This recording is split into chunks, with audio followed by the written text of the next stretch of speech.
Champion, coach, survivor.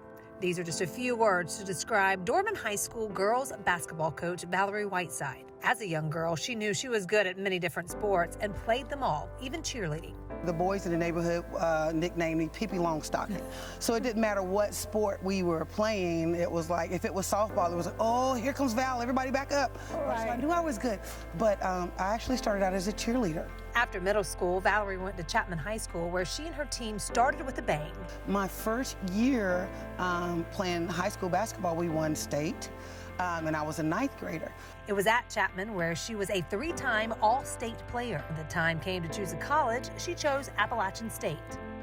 Because it was a D1 school. There were other schools that were interested, like Clemson was interested.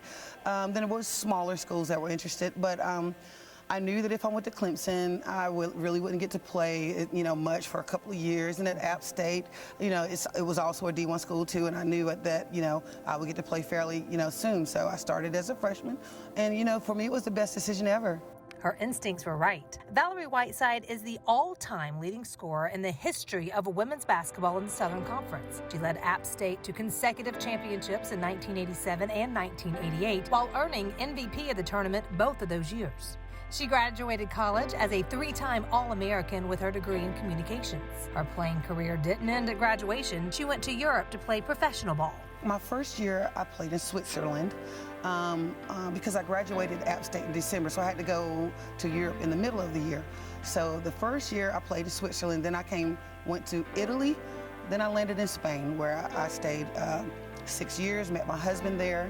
And then we all went to Portugal to play for another 6 years. And they traveled and played basketball until her son JJ turned 6. She knew she wanted her son to experience school here in South Carolina, so it was time to hang up her playing shoes. I wanted him to have the same, I would say, upbringing as I had. I would tell my husband about how, in our high school, we play for our school. We play basketball for our school, and, all the kids come out and fans come out to the games, and we have marching bands and, cheerleaders, and that's just so much fun. And just the relationships that you build and the things that you do then, and it's just it's priceless. And I wanted my son to have that same opportunity. That led her to Dorman High School. Honestly, I did my homework. What did I think was the best school for him to go to at that particular time? Where could he reach his dreams? And for me, it was Dorman. 14 years later, she's still at it. During her tenure at Dorman High School, Valorie Whiteside is known for being a champion on the court, but she's also known for being a champion off the court. That mission even more important after she was diagnosed with breast cancer. Until I had breast cancer, I really didn't know anyone who had breast cancer before. It was devastating, for me, the C word was the D word, but I learned quickly that it was. That started something within me. When I first found out, I was blown away because I thought that you had to be sick or you didn't take care of yourself or something for you to have cancer. And I thought to myself, well, I eat good, I eat healthy, I'm on a Mediterranean diet, I exercise every day, I run. I was still playing basketball with, the girls on the team. I lift weights, I do everything, so why would I have cancer? But I did.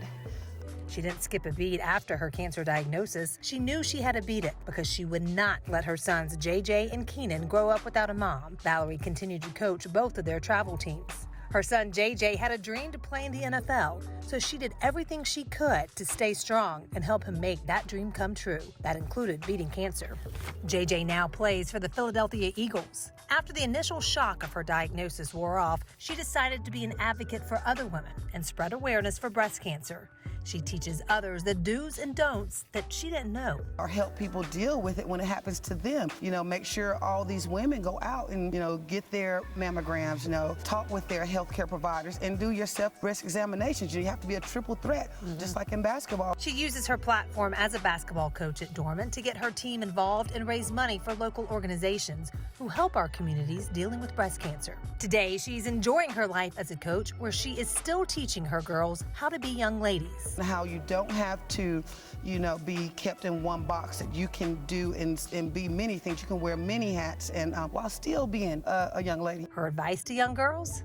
I would say, number one, follow your dreams. because there's going to be so many people that's going to tell you what you can't do. And you've got to only listen to yourself and the people that's going to tell you what you can do, because you can do it.